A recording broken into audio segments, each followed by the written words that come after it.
You could save big when you bundle your home and auto with Progressive, but when we just come out and say it, it feels like it falls a bit flat. So we're going to sing it.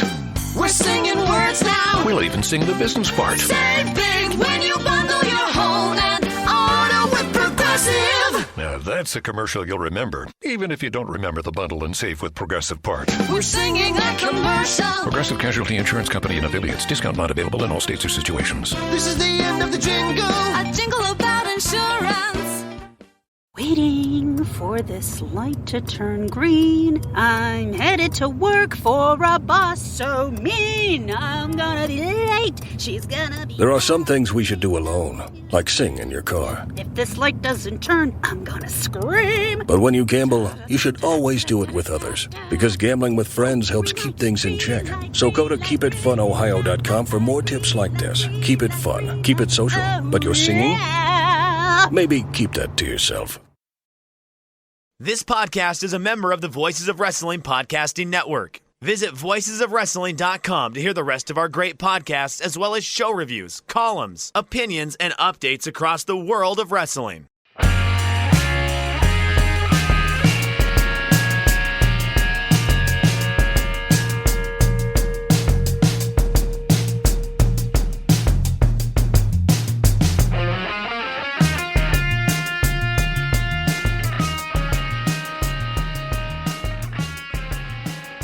Kids, do you like professional wrestling?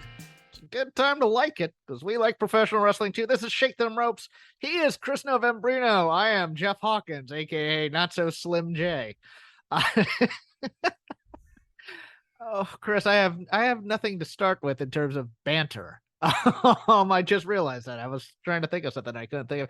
Other than that, I mean, you don't. Other than we don't Karen have Carpenter, to. other than Karen Carpenter playing drums, which I'm sure interests nobody other than us. So Yeah, no, she's a very, very, very underrated overall musician. I don't think she really gets her due. Todd in the Shadows did a fantastic episode on the Carpenters a while back and really did make a case that she's just like a much more elite level musician than I think history has really written her as.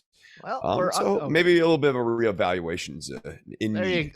There's your Arcane reference for the week, kids. But hey, we're under a time crunch this weekend, so let's get. I got a news. gig to go to, people. You need to come down to Bolski's after this show. Name right Bolski's? After it's called Bolski's. Yeah, they need to. I know what I was going to say during the banter. I did a 3-hour Twitter Spaces last night. I have learned most of the conversation was great. Don't get me wrong, most of the conversation was great. You'll get some people who want to monologue a little bit. I talked for pro wrestling for 3 hours last night, Chris, and I wasn't even watching most of it. There you and go. Rob McCarran came in with a train in the background and just actually blew up the space as he is wont to do. So hello, Rob McCarran. Thank you for showing up. But anyways, to the news. Jeff Jarrett gone from WWE. Road Dogg. Oh, you didn't know? Back in the good graces. So Jeff Jarrett was executive vice president of live events. He leaves after 3 months with the company. Yeah, or so he would have had you believe. It's actually been Road Dogg the entire time. According to Wrestling Observer, it is believed that bringing Jarrett back into the WWE was Bruce Pritchard's idea. Pritchard pitched the idea to former WWE CEO and chairman and man about town, Vince McMahon. McMahon agreed to bring Jarrett back. But with Jarrett gone, it opened up a spot for Triple H to bring in someone from his team. And oh, you didn't know? You better ask somebody. James had been released by WWE in January. He was working behind the scenes with NXT, along with HBK under Triple H's leadership. Interesting, because it's started to swirl. Look, Jeff Jarrett is always going to be around professional wrestling in some way. There was some talk that possibly him and Conrad Thompson were looking to either open a Fed or possibly even purchase Impact back, which I don't know if I'd want that again. I don't know. So for some reason, I think Jeff Jarrett's gonna show up one night on AEW just as a one shot. I don't know. That's me, because he's already done that. He was in the Bullet Club. Remember? Was he in AEW though as part of the Bullet Club? Yeah. I think he had. Or was that all? all? That was all out though, or that was all in, or whatever it was. All right, That was all right. free thing. But no, I understand that. But does look like Triple H is starting to get his soldiers lined up, at least for a run. I don't know. He likes his guys there. Bruce Pritchard, not a Triple H guy, but it is apparently rumored that he is a guy who will do the bidding of whoever is in charge. No way. That really doesn't seem to mesh with other reports. Yeah, I was fascinated by Jeff Jarrett's indie run this year, where he's doing like GCW and feuding with FE and things like. I find him intriguing as an on-screen character more than most. I mean, I liked the build to Flair's last match. No, I think I'm there with you too. I kind of liked Jeff Jarrett. This sort of aging character, he's working for me. The old like gunslinger. I want that somewhere. It's like, but we have that already in AEW with Dustin Rhodes. So he's not needed. It's not going to be in WWE. Another indie run might be in him. But I don't want to see him in charge of another wrestling organization. I know that this is his blood and everything, but he's already had 2-3 shots at the champ, and he's missed. It's time for Jeff Jarrett to think of something else to do, I think, in some ways. No, you're right. I think that there's only really one move left for him to do at this point, and that's to purchase WWE. Could you imagine? Somehow this all ends with Jeff Jarrett owning WWE. He comes out. He pins the big dog at WrestleMania. And Jeff Jarrett, you're WWE champion. Oh, could you imagine? Oh. Anyways, moving on. Big E on Ryan Satin's podcast, giving a mixed bag of news. He's going to be cleared to live a normal life, but he's not going to be cleared for taking bumps and whatnot. It looks like he's not going to need surgery, but his in-ring future very much in doubt. The nature of what we do is very physical and involves your neck and your spine, and I'd like to keep that as intact as possible. So that, I mean, you're both happy and sad. You're like, man, thank God he doesn't need another surgery, but also, oh man, there goes the money right there. There goes the career. And it's not just because we want to watch him, but he was making good money. I mean, they might hire him as a producer. They could always do that, or someone backstage. But if you're in that position, there's always that, I wish I could be on the other side of it kind of thing. Yeah. I think it's a minor miracle that he's gonna be able to have a normal enough life, given what the prognosis or what the potential prognosis was looking like several months ago. Go ahead, sir. I would look at this as a W, not an L. Yeah, I'm trying to. I really am. It's one of those glass half full type things, I think. Most people don't get the opportunity to make the kind of money that this guy has gotten to make in his life. And though his opportunity to make it got cut short, I mean, like, that is also applicable to any number of professional athletes across any number of sports. Professional athletes and actors, to be honest with you. I mean, yeah, exactly. So, I mean, I do feel bad for him, of course. And I enjoy him as a performer and all of that. I guess I just sort of like look at it as, he actually got something that most people don't get. Yeah, he also has irons in other fire, so it's very right. And that's the other thing. It's not like, I mean, you mentioned acting. He can go and act now, should he so desire. True. My mom's sending me weird messages. Sorry. That's okay. You want to talk about your mom? We can talk about your mom. No, she just sends me this message. You got a good mom, Jeff. Throw your cheese and butter don't slag her. It's like that. I'm trying to read this note, and a text message comes up.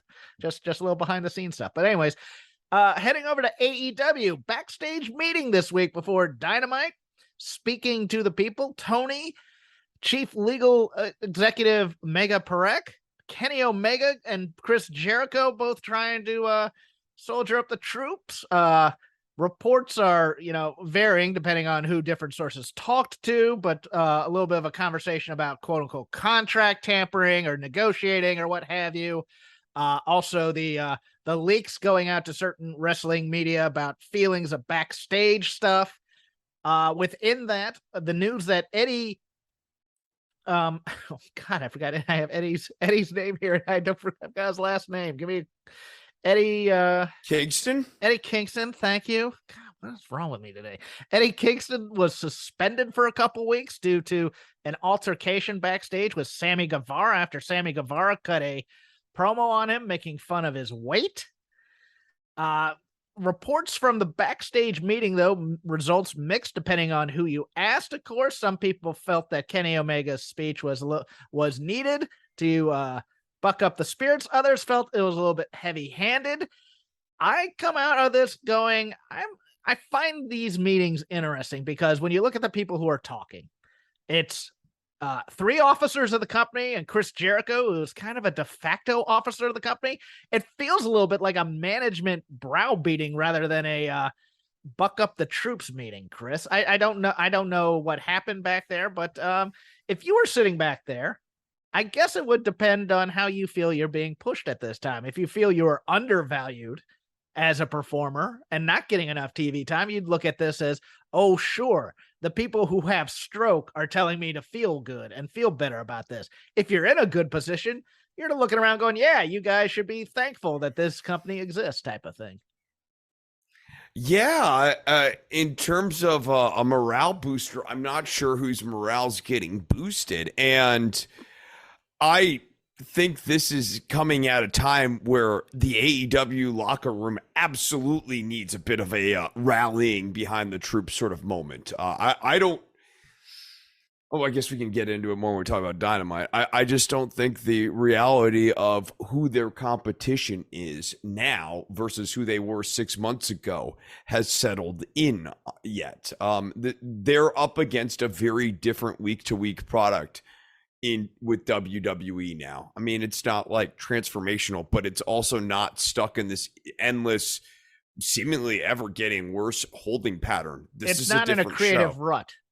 No, this is a different show. Yeah. We can kind of go blow by blow on it, but I'm not saying it's the greatest show I've ever seen or anything like that. I'm just saying there are so many different pieces of evidence to suggest that this show is changing, and it feels like AEW isn't adapting to the changing tides.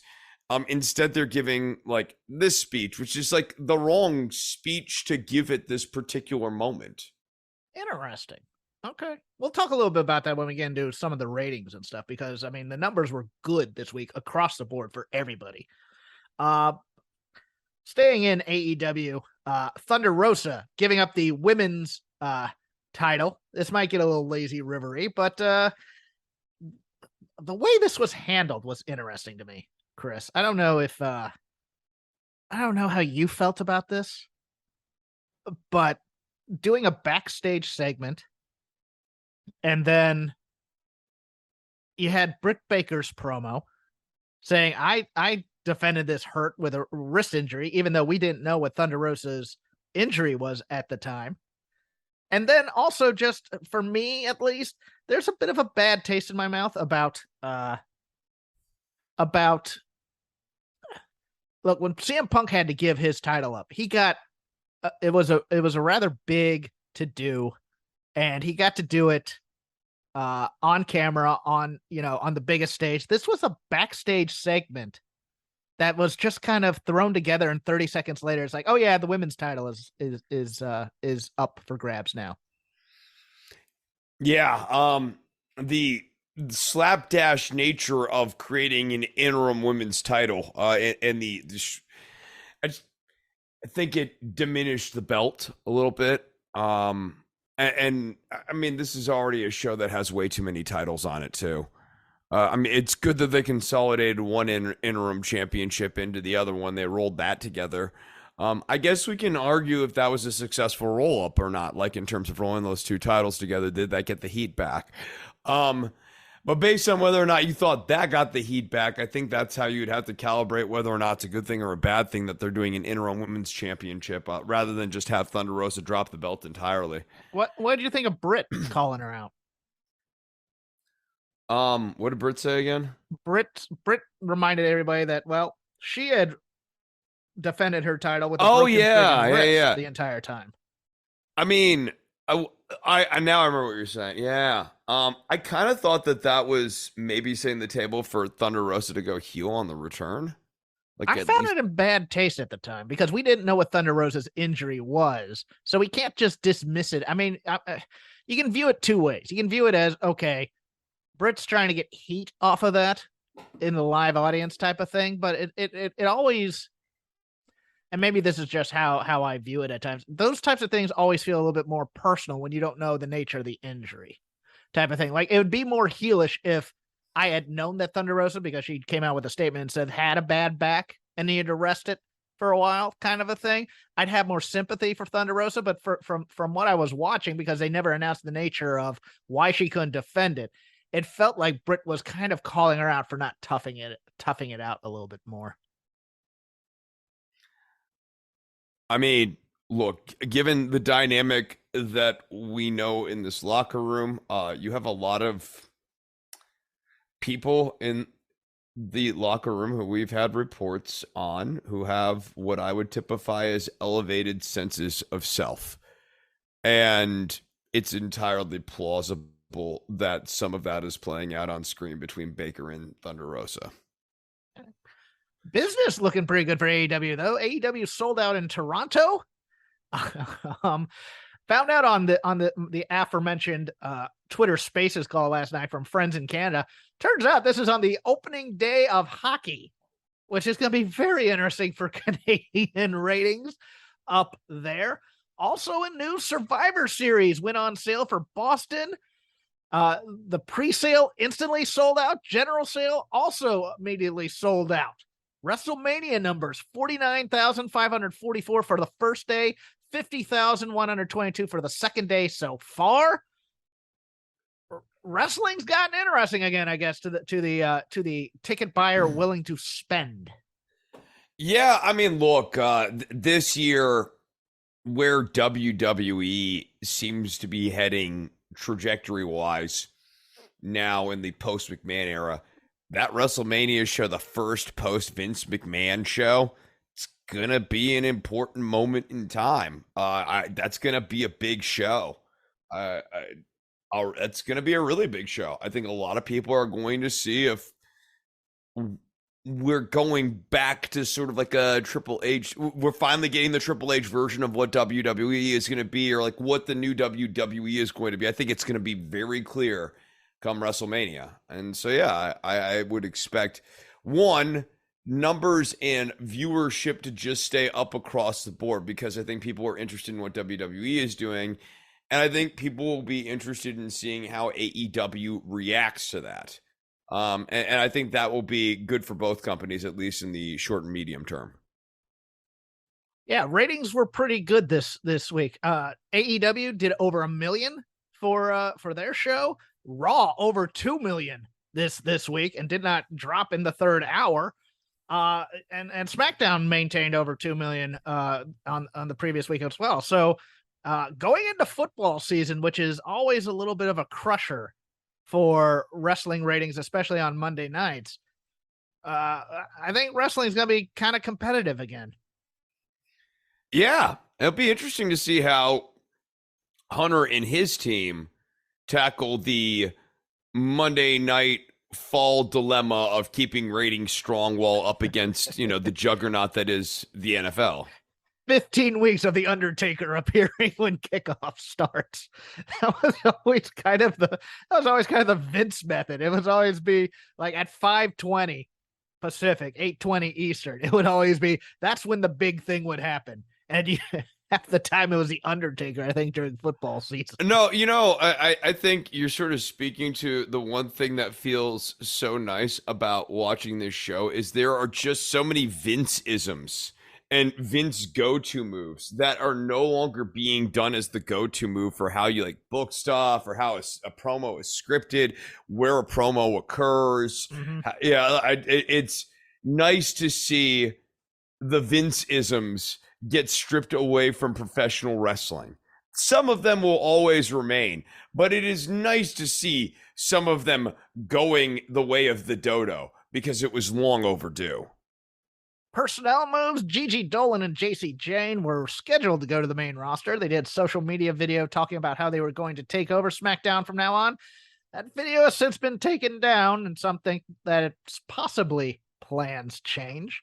And lest anybody think I buried the lead here, third hour of Raw, the return of one Johnny Gargano to the WWE. He is now a member of the Raw brand. Had a very good, I think, debut. Held the crowd quite a bit in that opening promo. Moment did not seem to overtake him, and it seemed like that Toronto crowd is going to condition the American audiences not used to Johnny Gargano. Treated him like a star, and I think Gargano kind of gave a good explanation of who he was and what he was there for, Chris. Yeah, no, I completely agree, Jeff. I think Gargano did a fantastic job connecting with the crowd, sort of hitting the reset button, reminding us who Johnny Wrestling is, but also doing a nice job calling back to the past of Johnny Wrestling. It'll be interesting to see how much of the way is sort of reset, because we already saw a little bit of Austin Theory. But I think I got to circle back to something. When we're talking about Gigi Dolan and JC Jane, I noticed that you didn't entertain the option of hackers.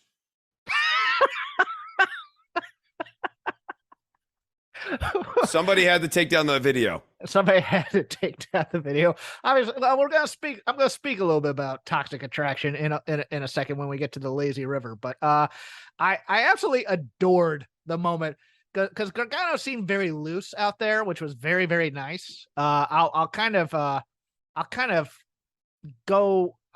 it to a promo on AEW, I think, in a moment when we get to the Lazy River, because I wanted to compare it a little bit to Ricky Starks's promo, but always in the hard camera for the most part, was playful. I adored the baby wrestling chant. I mean, he knew that was a joke coming in. He had his lines ready. He had his script ready. He had his bullet points ready, whatever it was. And he knew he was getting to that joke and he hit it. And I thought that was great. I think that his promo, like many of the other promos, it's so nice to see the bullet point style of promo being done. This didn't feel like, yes, there were certain, yes, it didn't feel wordy. Oh my God. The Vince-isms a lot of times happen in the dialect, like, decimate. Even I did notice Wesley invoked head on a swivel, but he almost did it jokingly this week. Like when he said it and he did the actual head on the swivel thing, like it was almost like a reference to the Vince-ism of head on a swivel, because this is the only place you really hear that phrase used anywhere near to the amount that it's used. The other thing is he was able to kind of gauge the audience flow and energy, as opposed to, I have these lines I want to say and I need to get them out and I'm going to fight against the audience. He was interacting with the audience during that debut. And I thought that's what you need, man. You need a guy who can control the crowd and a guy who has bullet points, but can move a bit. And this is where I'm going to counteract it with Ricky Stark's promo. I did not like this promo. I think he hit the landing. But overall, if you watch his body language and you watch it, he looks like an actor who's trying to remember lines. He felt really overly scripted. Yes. He was looking at contrast. Yeah. He was looking at the ground for a lot of it. He was moving around as opposed to staying still and looking right directly into the camera. He had this kind of weird manic energy. I thought at the end he hit it, but it felt like, okay, I have scripted out this promo. I have memorized these lines.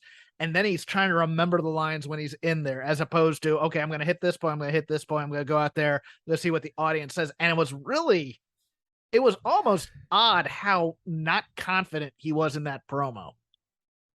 I agree. And I think to circle back to Gargano real quickly, I think the Gargano promo is sort of evocative of the overall sense that I get from like WWE show now, which is like there's a little bit more of an understanding of how to bring back unpredictability, if not full out chaos. One, you don't have to do McMahon bring chaos to bring unpredictability to wrestling. And Gargano's promo is a great way of doing this.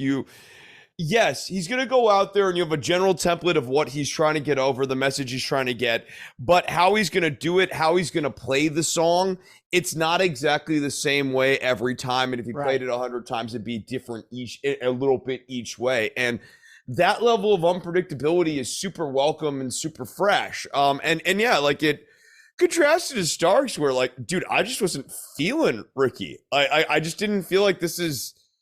It almost had the same issue that a lot of like Sammy Guevara's attempted babyface promos had. Yes. I think the natural cockiness that got him to the dance to be a babyface was gone. And then now it's kind of like, well, now I have to kind of be likable. And now he has to figure that out. And he came out angry and almost a little bit maniacal. And you're just like, what does he do? He was fidgety. I think it would be good if he... Okay, go ahead. No, it would be good if he would actually speak to what he was trying to say at the moment that Hobbs betrayed him. Yes. Because I think, like, the fact that that's still kind of an open question, or certainly open to interpretation, Starks could use that to conjure up sympathy or something. Maybe the moment's passed to do that he now. Was trying when he said, "You hit me in my neck." He was trying to get the sympathy blow there, but it was just like one of those things where... It almost came off whiny to me. Like I had that same thing too. Where it's like, you have been back in my freaking neck. Like on one level, like it is really jacked up, especially because like later on. Although, flip of this, later on in the show, Moxley targets an injured limb, and we're supposed to morally receive that as good. Or at least neutral. So like, I don't know that the blocking there is even clear. So I'm with you. I think, Starks' promo really did miss the mark. Well, I think also there's a little bit of, because I've seen these comparisons a little bit and I wasn't buying into it until the staging of this promo. It's really trying to be a little bit like The Rock with the unbuttoned shirt and, the almost the swagger type of thing. And I'm just like, people love, I don't want to say might only be a regional babyface in the South, but I'm kind of frightened by that. But people don't want to see whiny Ricky Starks. They want to see cocky Ricky Starks. And I just don't know. And I mean, the big thing that's missing here is like there is a gulf between Dwayne Johnson's promo, even in 97 or 98, when he was, especially when he was really catching fire, and where Starks is I've never seen Starks put together an amazing promo. I've seen Starks do great matches, got great charisma, great fan connection, like Starks a lot.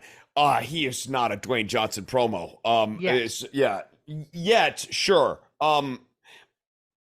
We'll see. We will see. I would have rather, I know he came out as angry, but he almost came out as whiny angry, and you're just like, oh man, that's not a good look. I'm just thinking like what you and I watched him a fair amount in NWA, and I didn't necessarily see the World League promo thing there either. He's just I saw it a little more than you then, because I really liked his promos in NWA. I like him, and I think it all works, but I didn't think the promos were enough to get him by. Okay. Fair. Yeah, it was how I felt. And with that ends the news portion of the segment, although we did dip our toe a bit into Lazy River, and for now, it will now be the Lazy River of wrestling criticism. Whatever we watched this week, be it classic wrestling or modern wrestling, I think it'll probably be mostly the latter, the modern wrestling, because there was a lot of it this week. And a lot of it was really good, but whatever comes to our mind, we can talk about here. I will start this week, Chris, because I have been slagging. Our show is usually taped on Friday, and now that we tape on Saturday. Well, today we taped on Saturday. Sometimes we tape on Friday. Yeah, we usually tape on Friday, but that also does not give me a chance to properly praise Smackdown as an interesting, fun watch that it has become under the Triple H regime. Now, last week's SmackDown, I'm going to possibly overpraise this a bit. I don't think they are the greatest team in the world, but Toxic Attraction and especially JC Jane did not have the moment swallow them up in front of that crowd, especially JC and the character work. I know that people were going, well, this match wasn't very good. Okay. No, but she is. But she was yeah, very but she good. is. Yeah, and for those who don't see it yet, just mark my words. Keep waiting. She's and really also, good. And also go back and watch, 6 to 8 months ago, or back when Toxic Attraction was first put together, where she is obviously awkward in doing the quote unquote sexy walk, as I call it. No. And what a transformation in like under a month. It's like she just like clicked in 4 weeks for her. But this past week's, I also watched that fun time. We'll go into back and forth a little bit, but it had inset promos, which I thought, yes, bring back the inset promos directly to the camera, talking about things. That's a WWF staple from the 80s that was missing. Pat McAfee and Michael Cole are both joys, but Pat McAfee, you can just feel him letting loose. You can feel Michael Cole letting loose. And Michael Cole has been sneaky good during this time. I know a lot of people hated the overselling during the McMahon era that he'd do, but he is a very, very good play-by-play announcer when he's allowed to be. Oh, yeah. I mean, I will always just refer people back to the Japan show that they did maybe about 9 years ago. Oh, yeah. Where Beast from the East? Beast from the East show. That Beast from the East show, Michael Cole, is a delight to listen to. He is calling all the moves exactly as it was, as though on that particular evening, he was setting out to prove a point to anyone who ever doubted his ability to actually call wrestling, that he could call wrestling. He absolutely 100% can. And his performance over the last 2 decades here is a product of listening to Vince McMahon and performing the Vinceisms to Vince's utter satisfaction and constant satisfaction, or near constant satisfaction, for 2 decades. He's really great. He really is. I think they're doing the right thing with Karrion Kross and his presentation. I know a lot of people don't like Kross. I get that, but the presentation of the character itself and the promos he's been cutting have been quite good. And going to the comedy realm, Sami Zayn is just absolutely fantastic, doing what he's doing as kind of the flaky member trying to get in on the bloodline. And within the whole Pat McAfee, Michael Cole chemistry going well, the return of the greatest feud in the past decade in WWE, Bayley versus Michael Cole. And Bayley coming in and giving Michael Cole no quarter on commentary, and then Pat McAfee also not giving Michael Cole any leeway as Bayley is just denigrating him. It's been a really fun watch these past 2 weeks. Oh, I know. One of the things I didn't even realize I was so excited for was just the continued feud between Bayley and Cole, especially now that Vince is not going to be in their ears when they're in the commentary booth against one another. It's going to be so much fun. They're going to be, it's going to get so silly. Bayley screamed last week. Bayley screaming at Michael, "That's JC Jane, Michael Cole." Giving him notes behind it. He's just like absolutely miserable while trying to talk, and Bayley's basically telling him, "No, these women are pretty good. You should pay attention." Because there's no bigger cheerleader for the women's division, in my opinion, within the company than Bayley, and it's great also. Yes, absolutely. Look, everyone feels so much more relaxed from top to bottom. It does. It feels like at my job, we had higher up the creator of our software, but she was wound real tight, and she would scream and cuss. And when things went wrong, even little things, she'd take it out and things like that. And she's the one who knew everything about the product. And then she retired this year. And since then, even the people who were below her that kind of took their cues from her style have lightened up. And even though she was the person who knew everything, everybody else is far more relaxed in their job. And we may not know everything, but it's a much more congenial. Dude, less... the commentary of how everyone feels about Vince is this weird non-verbal thing that gets conveyed on the screen every week. The way everyone is performing in his absence speaks volumes about how they felt about his managerial style, particularly in the most acute last days. And I want to get the AEW stands. I just want them to back off a little bit because it's not going to be perfect. WWE. It's not going to be a 180 from what they've used to do. Want to know why? Because they're the most profitable company in its history. This is the most profitable that they've been.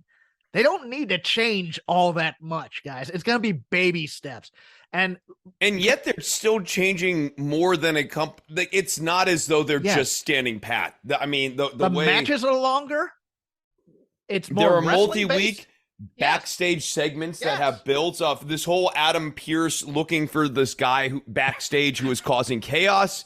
That has been going on for several weeks here. You now have the introduction of cross-show storylines and callbacks to history. I caught one callback from Owens that was over 7 years ago to a match with Zayn. You have all of the stuff with the Gargano way. Like there is a deep tying back to history now. All of the time equity that people spent building certain storylines and that sort of thing, now they can be called back to. It is not a constant now sort of booking like Vince had. There is no past but what happened 2 weeks ago, and what is coming up at the pay-per-view. And you will get, this is a full story now. Yeah, and you will get Easter eggs too within that, because I don't know who's now staging or how this mantra came down about staging the backstage promos and backstage interactions, but it's worth watching all of them, even just for the background stuff. Like someone will be walking and there's Pierce talking to a bunch of security guards on hand looking for Dexter Lumis. And he has a picture. No, he had a picture in his hand. I'm not sure who the picture was, but that would make you, let's say you don't know who that picture is. Now you want to stop that. You want to screen grab that and zoom in on it. You get rewarded for paying attention. We never said you get rewarded for paying attention anytime on this show in the last 12 months. You could go back and read the transcripts. They don't make transcripts. Don't do it. You could save big when you bundle your home and auto with Progressive, but when we just come out and say it, it feels like it falls a bit flat. So we're going to use humor. But we don't want to insult your intelligence, so nothing too goofy. And we need to avoid any polarizing topics. Oh, and it has to be about how you can save big when you bundle your home and auto with Progressive. You know what? Maybe humor is a bad idea. Yeah, it's never going to work. Progressive Casualty Insurance Company and Affiliates. Discount not available in all states or situations. Waiting for this light to turn green. I'm headed to work for a boss so mean. I'm gonna be late. She's gonna be... There are some things we should do alone, like sing in your car. If this light doesn't turn, I'm gonna scream. But when you gamble, you should always do it with others, because gambling with friends helps keep things in check. So go to keepitfunohio.com for more tips like this. Keep it fun, keep it social, but your singing? Maybe keep that to yourself. But we if anything, what we said was or the a negative. Transcript, send $5. If you'd like the McLaughlin Group style transcripts, yes, that's what I want now. Yes, Chris, all right. Chris, we found our Patreon. Issue number 1. All right, if you look back at the way we've talked about this show, I think it's very clear. We say on a recurring basis, you don't get rewarded for paying attention. That has shifted overnight. Now it is so clear that you need to pay attention, especially backstage, because stuff is happening. And things might set up an angle that starts off after the pay-per-view. You might have the seeds for the next story starting before the upcoming show. You just want to stay invested. There are a lot of things that this company is doing right now that are quite interesting. And yes, I'm with you. It's not all going to be perfect. I don't think, there will still be WWE-isms, but it's not impossible to imagine an era now where, for example, women are no longer required to wear extensions in their hair exclusively as professional wrestlers. I'll give you 2 more. There was a background thing. I forgot which interview it was, but it was after the women's tag thing, which was let's put it this way. The women had a hot and cold week, and most of it involved Aaliyah being cold. But nevertheless, there's a background argument where Nikki ASH is chewing out dewdrop that my eyes were just absolutely drawn towards despite this. And it wasn't really drawing focus per se, but it was enough to notice it where I'm like, okay, if they start that feud, we'll know why now starting next week. But also even the video package, the Drew McIntyre video package was fantastic this week. They're just slowly resetting all these characters. Kevin Owens, I think, is the most obvious imprimatur of this, right? That is Triple H's Kevin Owens in NXT right there. Oh yeah, it is. Yeah, it is.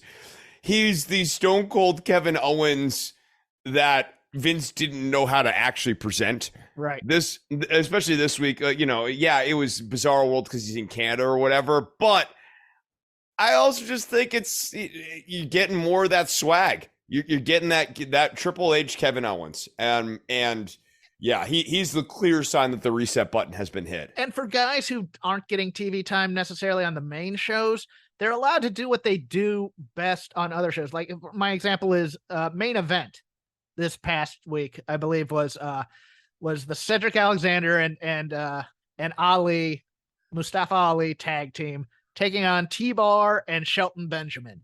And that match was a banger.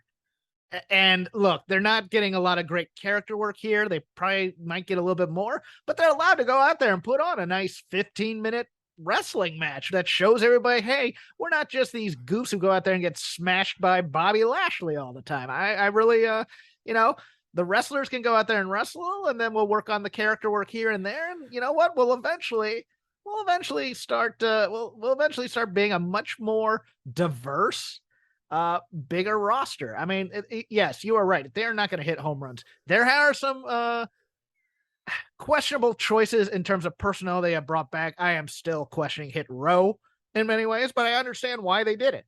No, I get it. I mean, and there's also questionable choices as who they haven't brought back. For example, the beloved character Slapjack.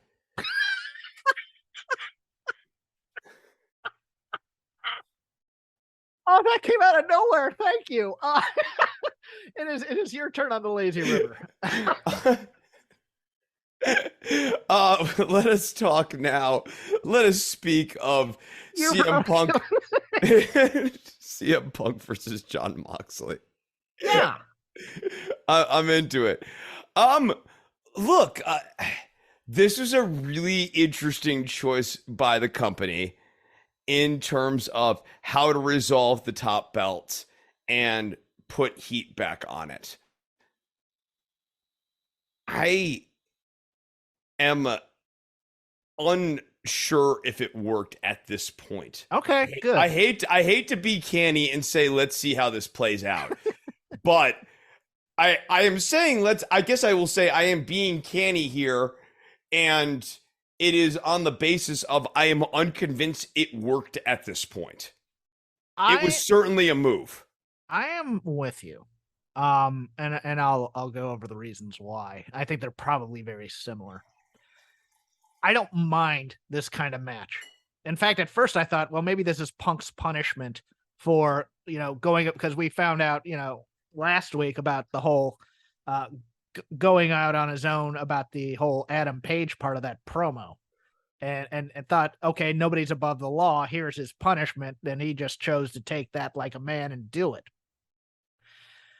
It feels like an angle, but it feels like a not terribly thought out angle. And it's one of those things where I don't mind championship matches being like this. Real sports is sometimes like this, where you get the super fight and then all of a sudden it's domination by one person. But of course, that was the whole point a little bit of WWE, and what they used to market was like, yeah, during the time of Tyson, they used to market themselves. And Jesse Ventura had a interview, I think. You're not going to get 3 minutes of action. Yeah. You're going to get like an extended. Yeah.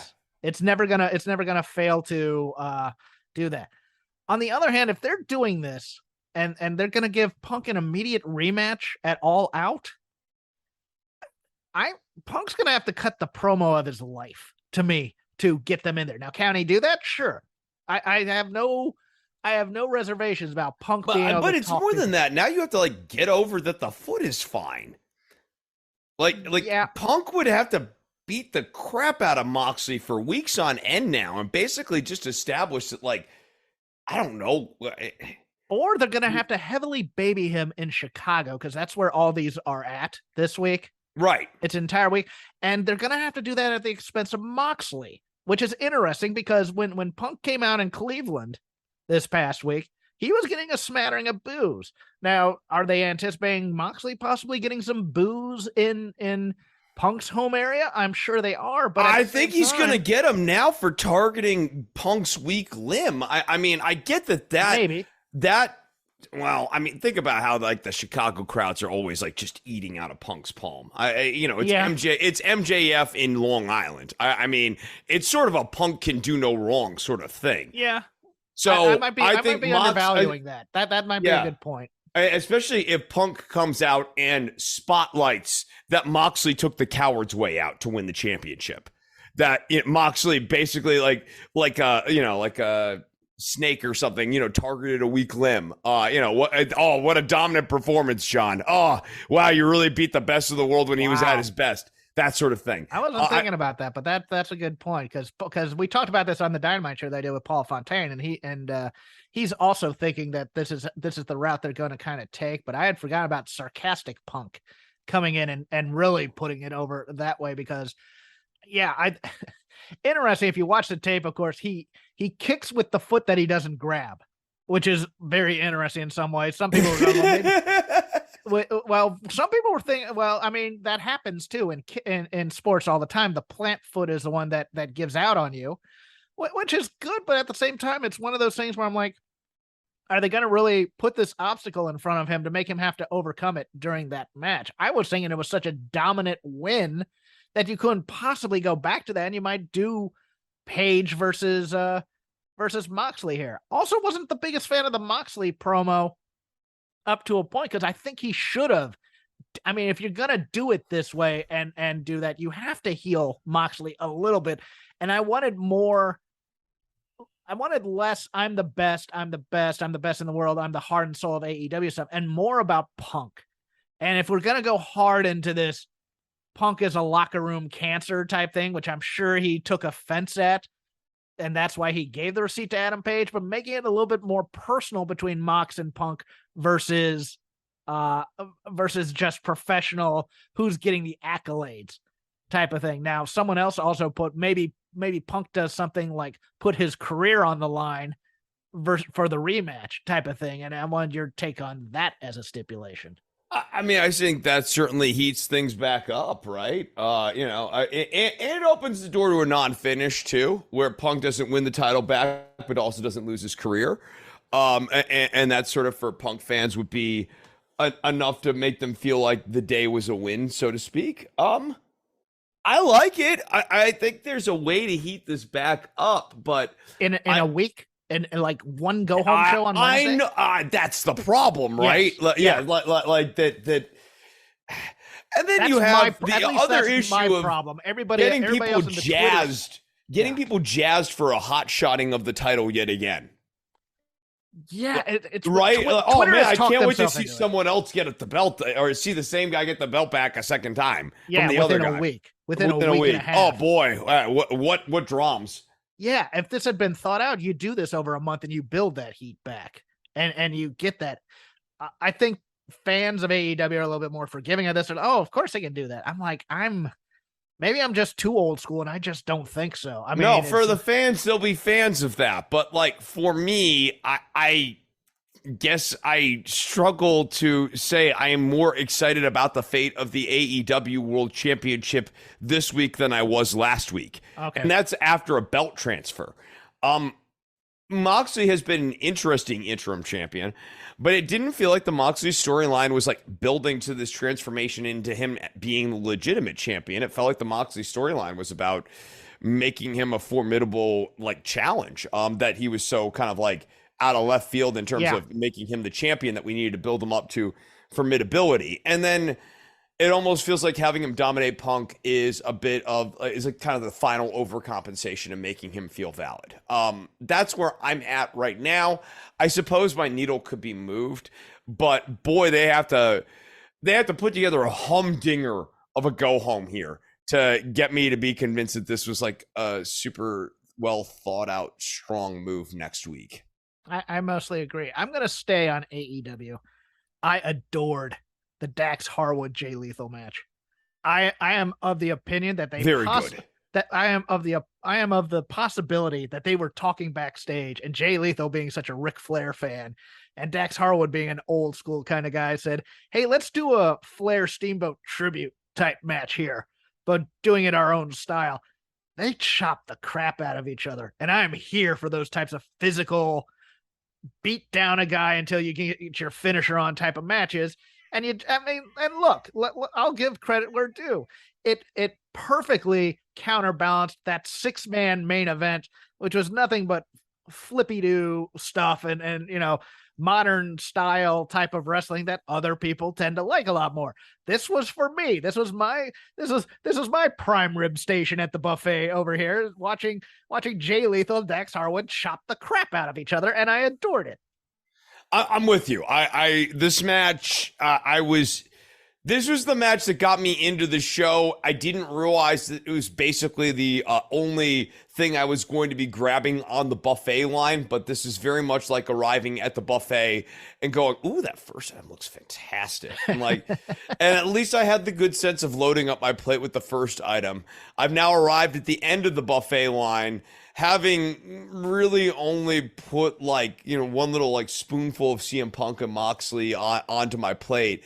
And otherwise, look, I get that Osprey and Aussie Open versus Death Triangle is some people's cup of tea or whatever, but Aussie Open is just not a very hot story to me. Yeah. And Death Triangle is not a hot story to me. And so good wrestling absent good stories just doesn't hold me like that. I'm not one to critique moves all that much, but some of Mark Davis's forearms took me out of this, and he's the power guy. And I was just like, those have no power behind them. I'm not enjoying this. I'm not enjoying the beating parts of this match. I'm with you. I definitely, I don't want to single out and linger too long on a match that I just was never particularly invested in the first place. But right. Davis, yes, when he was pitched as a power guy, I kind of looked up and I was watching him. I was like, I guess. That was kind of mine too. I like Aussie Open. It's like Joe Coffey as the power guy. Yes. You might buy him sometimes, but then there are other times where you're like, yeah, okay, sure. I mean, yeah, I guess. But not he's not Walter. Let's put it that way. Yeah, let me put this to you. Then, I'm sorry, Gunther. I mean, don't come at me on the Discord for botching the name, people. I'm sick of it. They've been just nauseating lately. Your thoughts on the way that they just decide to book kind of a dream match versus the story match for FTR and Wardlow, now taking on Jay Lethal and the Motor City Machine Guns on loan from Impact Wrestling. It is your cat was like, Motor City Machine Guns. right. Okay, here's the thing. Chesterfield Cat is a bit tired of bringing in talented guys who are not necessarily doing a super interesting story or just feel like an adjunct to it. He has to watch this stuff as much as I do, and he doesn't get the big HelloFresh paycheck here, Jeff. He's untainted by the money. He's untainted by the money. And for Chesterfield, when he sees these guys from Impact, he's like, okay, yeah, they're here this week, but okay, they're not going to be here in a month. So whatever. Tony wanting to please the crowd. I am not the biggest Motor City Machine Guns fan. I'll admit that. For me, it was always the guys on the other side that were more interesting, be it the American Wolves or they're solid hand guys. I mean, that's what Chesterfield would always say. Right. He would always say that these guys are solid hands. Not going to light your world up. He's fine with them. But I'm also then looking at the strategy of that. I'm like, well, okay, so you bypass Satnam Singh as part of your 6-man to get the Motor City Machine Guns. I think this is the real problem, right? To take on Wardlow. The point here should be to start getting over Satnam Singh. And this is a tremendous vehicle to get Singh over as a guy who is on par with Wardlow while still having Singh's team lose, while still making Singh look good, while still protecting Wardlow. Like, all of the boxes you would want to check are checked here. And that's the thing that baffles Chester most of all about the Motor City. They're eschewing it for the super match at the pay-per-view because the AEW faithful are strictly in the newsletter star rating work rate bubble, as opposed to furthering this angle, which they can just do on TV again, and they'll be forgiven for it. I mean, all the Twitter was a lit with, oh great, finally getting to see Sabin and Shelley on the bigger stage because they're dying in Impact, and I understand that mentality. I do. It's just one of those things where it's like you almost have to compartmentalize the pay-per-view within the narrative of what's going on Twitter. See also, Omega and Ospreay back and forth feud on social media going to be paid off on TV, even though they kind of only have addressed it slightly. But hey, quote unquote, everybody knows. Everybody knows. I don't know. So what's happening? Ospreay and Omega have been for the last year have been sniping at each other on their Twitter accounts, and that was the whole reason why they came out for the end of the show. And apparently Omega, I mean, I watched Omega's promo after, and that should have been on TV because it kind of would have explained some things. But they're gonna do this 6-man trios tournament title match. Not the title match, but tournament match on Dynamite next week in Chicago, Chicago adjacent. I'm sorry. I'm still baffled to set up the singles match for wherever the singles match is going to be. Baffled by the tweener reintroduction of Kenny Omega. Yeah, just baffled by the reboot. We'll reboot you as a tweener. Yeah, cool. No, that makes the most sense of anything. Sure, I'm with you there. I find it.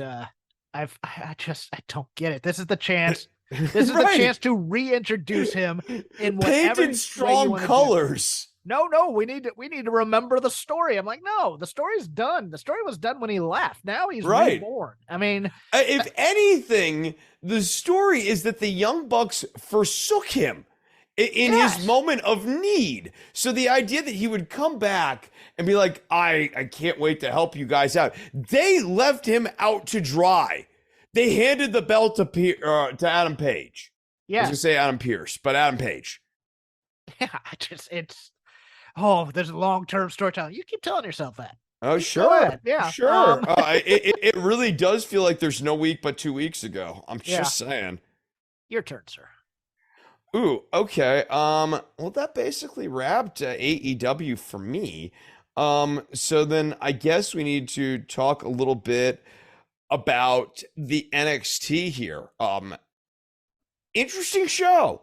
Show. This is the first time you really felt like the multicolored vomit is starting to change colors. And I mean, I think I'll start with something a little more light, but I liked it. Charlie Dempsey showing up at Chase U. I thought this was interesting. Yes. I thought this is like obviously they got to integrate people from NXT UK, now NXT Europe, but Charlie Dempsey, a really interesting character in the Chase U like storyline or whatever. The exchange student. Yeah. I know. Does Mr. Chase like him? Does he feud with Mr. Chase? Does he become Mr. Chase's starred pupil? Does he feud with Bodie? All right. Do Bodie and Charlie Dempsey work it out and become a tag team under the guidance of the wise Mr. Chase? A lot of different ways to go. I like this is a fun new character into this universe, and like I liked watching Charlie Dempsey do a little stretching. I thought it was a great way to get Dempsey over. I'm with you here, and I think NXT, if I could find a happy medium between the AEW Dark Universe, which is reps in terms of dark matches and squash matches, maybe extended matches that nobody really cares about, and the NXT character work, I'd have a great wrestling show between the two of them, because AEW needs to do more character work for these people on their shows so that they can go from single A, double A, Rampage, Dynamite. And NXT kind of needs to teach these kids how to wrestle, even though they're knocking it out of the park on the character work at times. And while even though knocking it out of the park on the character work might be a little bit too strong, but they're highlighting it. When it's working, it's working. Yeah, I mean, look, are the characters all great? No. Are they all winners? No. Could they be better? Sure. But they're concentrating on the thing that's going to get them to the dance. And character work's going to get them to the dance in a WWE universe more than work rate is. And if anything, we're seeing the belt being loosened a little bit on wrestling too. So like I expect to see more work on NXT here in the coming weeks. As dopey as it was, I liked the button on the index angle. I agree. No, no, because it wraps back to the other shows, because the Johnny Gargano way is the story of the week. And now it integrates Monday and Tuesday together in a meaningful manner that would make you want to roll over viewership from Monday night to Tuesday night. You know who probably likes that a lot? USA Network. Yes. USA Network probably heard about that idea and the fact that that's going to be a thing, and it's clearly going to be a thing, people. And though they don't have their belt yet and they want their belt back, let's not forget about that. This is certainly a nice little cookie to salvage their appetite or save their appetite until the main course shows up. And I think, by the way, we're going to try to make NXT more relevant again. We're going to try to get NXT viewership up. That sounds great to USA execs. That's a wonderful thing. Their main show's numbers are up, and now it's probably going to have a ripple effect on NXT as well. And I'll go with something I liked within something I didn't. Look, the Lights Out match has a long storied history of what it is. And it's not turning the lights out. It's basically, it turns the lights out for a second, turns them back on, and goes, this match is not sanctioned. That said, I enjoyed Wendy Chu and Tiffany Stratton for what it was. I liked the transformation, or at least a little bit of depth of Wendy Chu's character, because she's a great performer, no matter what the medium is. Tiffany Stratton, still rough around the edges. Did not like this look on her, though. Did not like these. Really? I thought this look was like an interesting change of pace. I liked the braids. Okay, I did not. I thought it got in a little bit of the we need to talk a little bit about cultural appropriation territory. Okay, all right. I don't disagree with that read. I guess my bigger knock was the like blue light in the ring. Yes, that's not what lights. Yes, that's not lights out. That's not what lights out is. The review or summary I'm reading invokes Sin Cara. It's kind of like, it was too obvious. I saw it too, but That said, mad respect for taking bumps on the Legos. Legos effing hurt. Okay? It was funny a while ago on Twitter. It's sort of one of the spots where Otis took the body slam on Legos, made the rounds, and people were like, oh my God, they're doing bumps on Legos now. They're plastic, blah, blah, blah. Have you ever stepped on a Lego with no, a barefoot in the middle of the night? I know. And it was funny because it was this dichotomy of normies who don't watch wrestling, who thought it was the fakest thing in the world, and people who do watch wrestling going, no, it's horrible, which I think actually serves as a fair critique of the Lego spot, in the sense that, like, you guys are really killing yourself for something that I think the layperson thinks is a comedy slapstick, like banana cream pie in the face sort of thing. And it's instead extremely painful. Yeah. I don't have any more modern notes. So if you have a few more of whatever happened this week, because my button is a classic wrestling thing, but go ahead. Okay, Mako arriving in NXT 2.0 answers the question of, is she going to be there? She is. That's going to be awesome. There's so much tread left in the tires for what you're going to do with Mako Satomura. Belt her. Belter, make her silent and just really get over she is the final boss. I hate Blair Davenport in this because I am not a fan of Blair Davenport. Boy, that was goofy pants. Like her, her standing between Mandy Rose and Mako was the only bad beat in this. So she's standing between them, and it's like they're both holding belts, and both of them should super kick Blair Davenport in her stupid face and say, "Wait your turn." I want the dichotomy of dead serious killer Mako Satomura versus a gimmick like Mandy Rose. That to me, Yes, someone who I mean, the tension is so clear here. You have Mandy and great, and actually like sort of like very nicely done. You have Mandy Rose, who's all like, put some respect on my name. Meanwhile, Mako Satomura is respected the second you say her name. Yes. Yeah, and it's a wonderful dichotomy for a babyface heel dynamic. Anything else? I think it should be a feud. It was such a mistake to include Davenport in this when this is like such a natural long-term thing where Rose, the reason her heel motivation is simple. She realizes that people actually respect Satomura, and it drives her crazy. Yes, you and need even though Satomura is not the champion, she still needs to beat Satomura because she wants respect in her name. Meanwhile, Satomura is just as badass. It's a wonderful storyline. It's slightly overcomplicated now because of Davenport. Unfortunately. Yeah, and Mandy needs to get like one cheap win just to piss everybody off. You know. I don't like the three.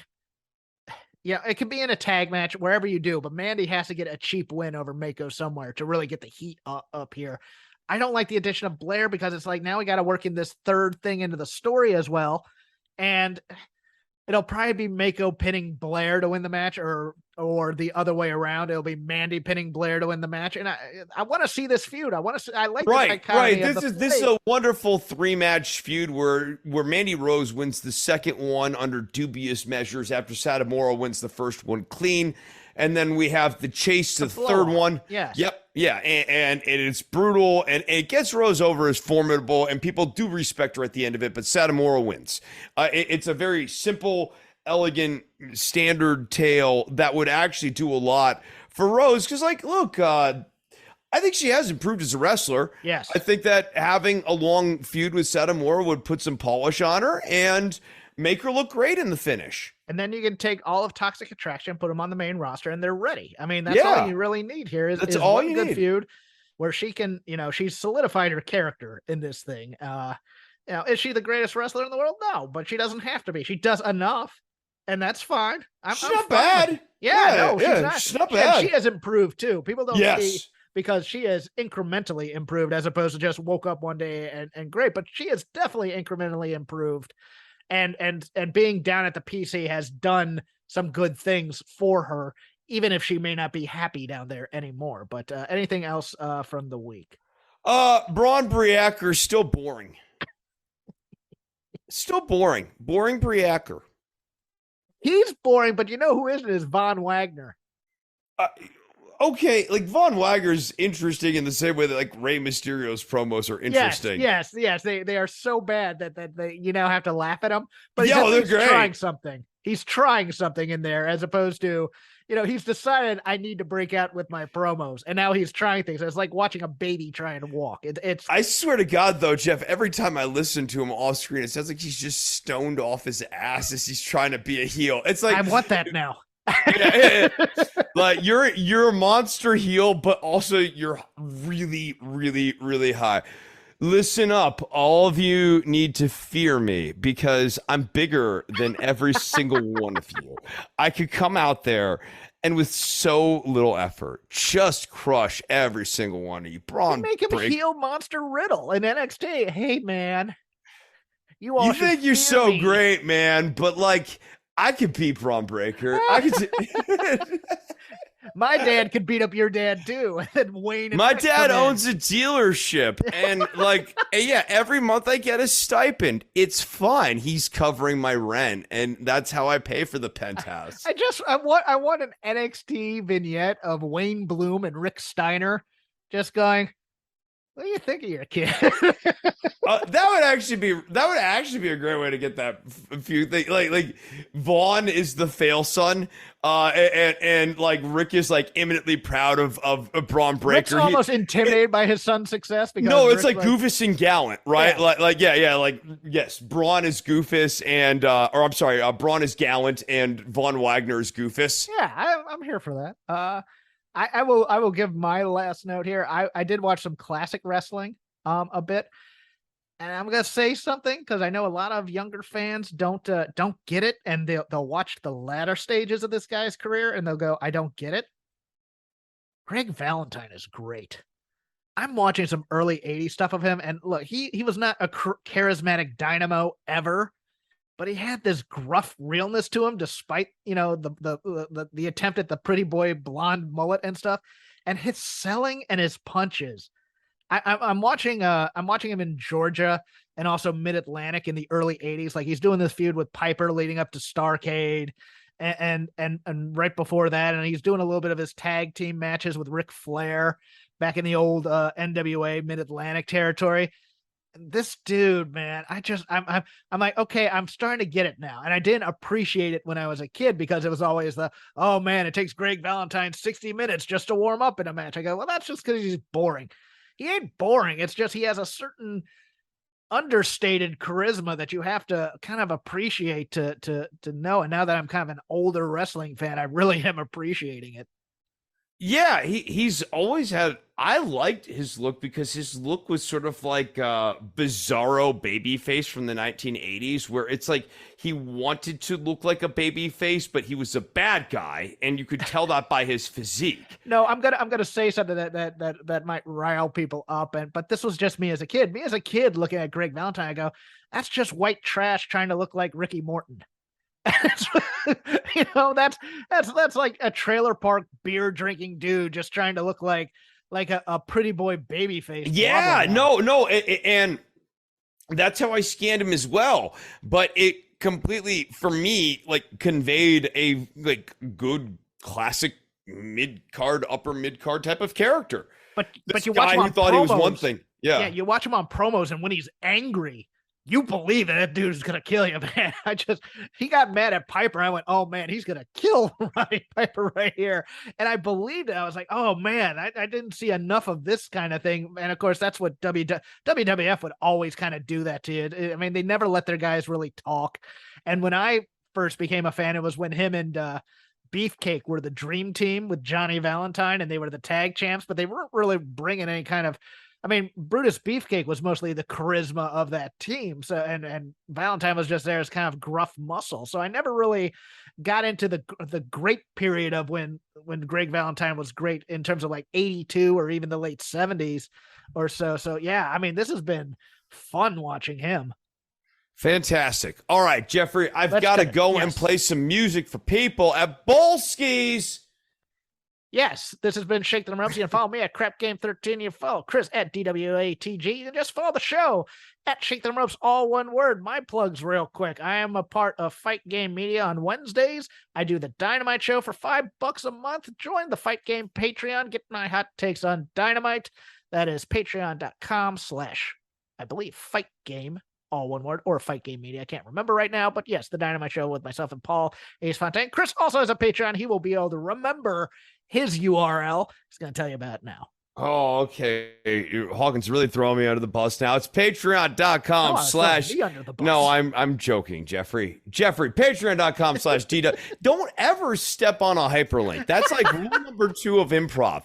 It's yes, and don't step on a hyperlink. Okay. Patreon.com/ DWATG is where you can find Don't Worry About the Government. If you sub up there, you can get a discount as well on my music lecture series. So you get the video version of the show. You get a discount on the music lecture series. I just did the Nirvana one here this last month here. That's also available on demand if you're interested in that. It's 2 hours long, actually 2 hours and 15 minutes, and it includes a full breakdown on how to play In Bloom at the end. You can message me here either on Instagram. On Instagram, I am Instagram.com / Dr. Nove. If you search for Dr._Nove as well in the search function, you will find me. Message me on there. You can get an on-demand version of the Nirvana and Grunge class. That is 120 minutes plus 15, so 135 minutes. Math is fun and easy. You can follow the show on Twitter at twitter.com/ DWATG. No, just search for at DWATG. That's not how Twitter works. So at DWATG is how you find the show on Twitter. My name is Chris Umber. I teach music lessons. I'll be playing at Bolski's tonight, people. We'll be playing Freebird. No, not for you. With Vanguard Advice, no matter what your retirement goals are, they can help you get there and enjoy it for years to come.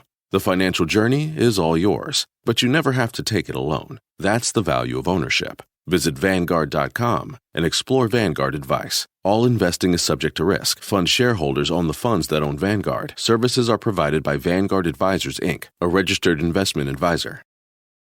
Waiting for this light to turn green. I'm headed to work for a boss so mean. I'm gonna be late. She's gonna be... There are some things we should do alone, like sing in your car. If this light doesn't turn, I'm gonna scream. But when you gamble, you should always do it with others, because gambling with friends helps keep things in check. So go to keepitfunohio.com for more tips like this. Keep it fun, keep it social, but your singing? Maybe keep that to yourself.